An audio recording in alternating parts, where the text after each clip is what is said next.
João Batista, que veio antes de Yeshua, ele diz no capítulo 3 de Mateus, lá no começo dos evangelhos, todos falam a mesma coisa. Então aqui, isso aqui aconteceu, então tem 1, 2, 3 testemunhas, isso aqui é fato. Diz assim: retornai-vos, porque o reino está próximo, porque está próximo o reino dos céus. João Batista.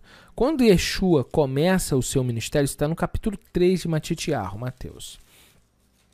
Quando Yeshua ele vai ser tentado, tá?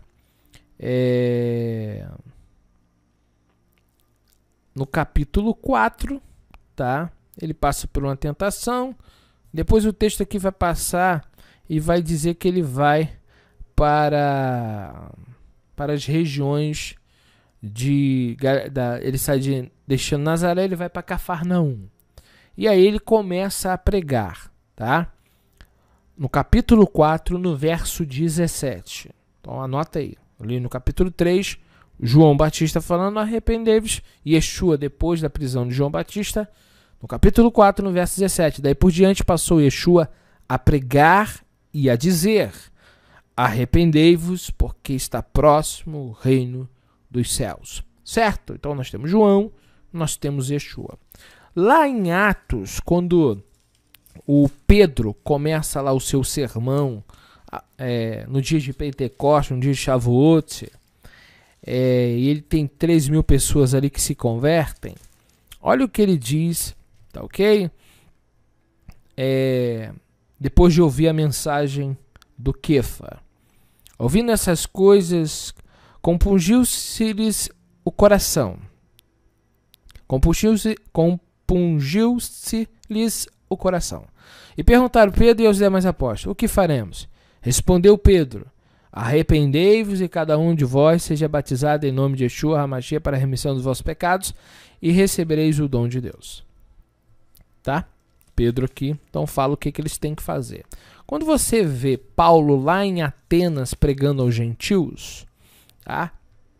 Paulo faz uma boa exposição no capítulo 17 e no verso 30 Paulo fala isso.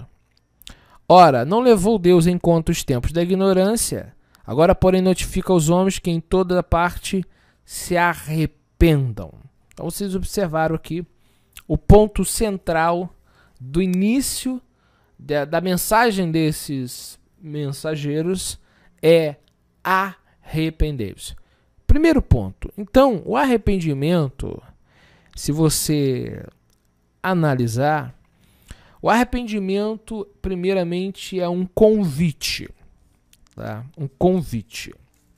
O convite a você mudar a sua vida. Só que aqui existe um ponto. A palavra arrependimento também se traduz como conversão. E conversão você não faz do dia para a noite, é um processo. Então, primeiro ponto, o arrependimento, inicialmente é o convite ao pecador a parar com aquela vida e mudar de rota.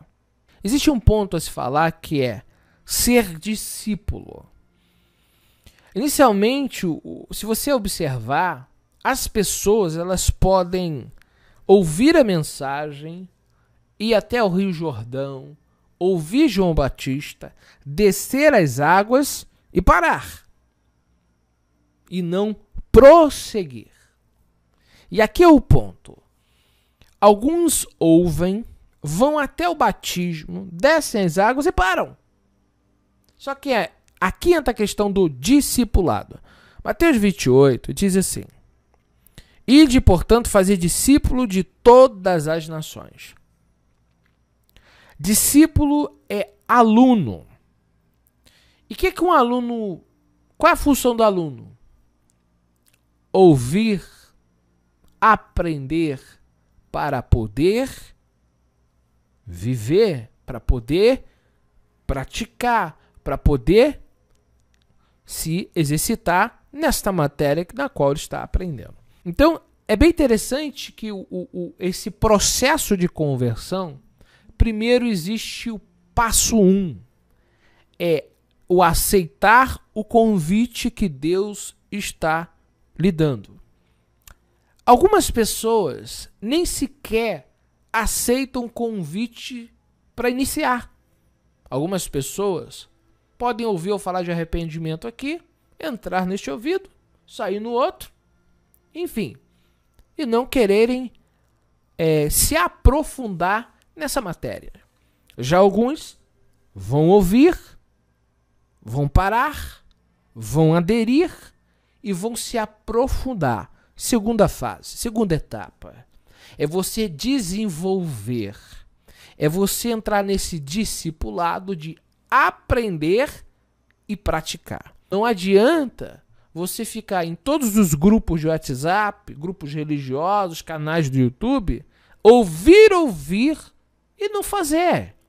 Você está ouvindo, não está dando fruto e já o Eterno te corta.